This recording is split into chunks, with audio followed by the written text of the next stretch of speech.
Robin Millard of Agence France Presse. Robin, please unmute yourself and go ahead. Hello, can you hear me? Very well. Please ask your question. Okay, it's a question about the virus. Obviously, we all know what we as human beings are trying to do. Our objective is to try and suppress the virus and eliminate it.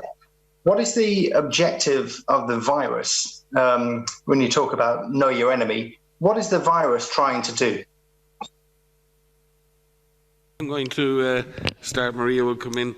I think it is important, and I think when we talk about what is the virus trying to do and the virus being an enemy, the virus doesn't have a brain. We're the ones with the brains. The virus is a very simple biologic entity that can enter a human cell and instruct that cell to make more viruses, which can ultimately kill the person it infects, or at the very minimum transmit to another person. It's brutal in its simplicity, it is brutal in its cruelty, but it doesn't have a brain. We have the brains. And I think Maria may outline how we can outsmart something that doesn't have a brain, but we're not doing such a great job right now. So thanks for this question. In fact, I've always anticipated this kind of question of someone asking us the goal of a virus is to make more virus. The goal of the virus is to, I would use the word survive if it was alive, but it's not alive. It wants to reproduce. It wants to find individuals to pass between. But it also doesn't want to kill too many, because if it kills its host, then it can't pass to another person.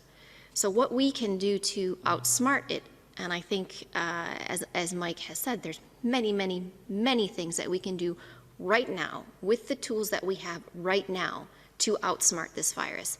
And I think that's the unique thing about this particular pandemic. We are all in support of rapidly addressing therapeutics and vaccines, and that will continue. But right now, we have tools that can stop transmission, that could break chains of transmission. What we need to do with this virus is to keep ourselves separated from somebody who is infected. And what we keep saying with this physical distancing is that keeping at least 1 meter away from individuals, from others, provides enough of a distance. If you could be more distant, great, but at least 1 meter between people.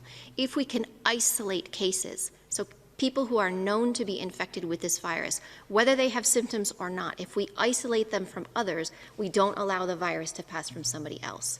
If we carry out what is called contact tracing, where we identify the contacts of a known case and we put those individuals in quarantine, which separates them from others, we prevent that virus, if those contacts are infected, from passing to somebody else. We support the use of masks in areas where you cannot do physical distancing. We support the use of masks for healthcare workers who are caring for known patients. There are many, many things you can do. You can clean your hands.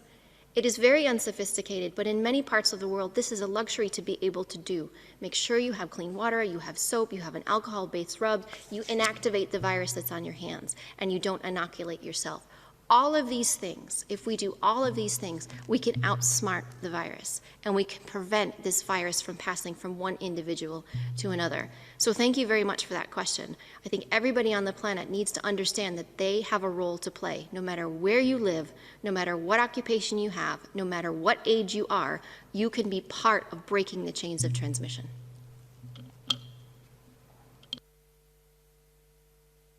Ryan, for those great answers. We're well past the 45 minutes. I think we've only got time for one more question, and that will go to Shoko from NHK Japan. Shoko, please unmute yourself and go ahead. Hello, Margaret. Can you hear me? Very well. Please go ahead. Thank you for taking my question. So my question is about Japan. So after the first peak in April, we have experienced a quite stable period for about 2 months.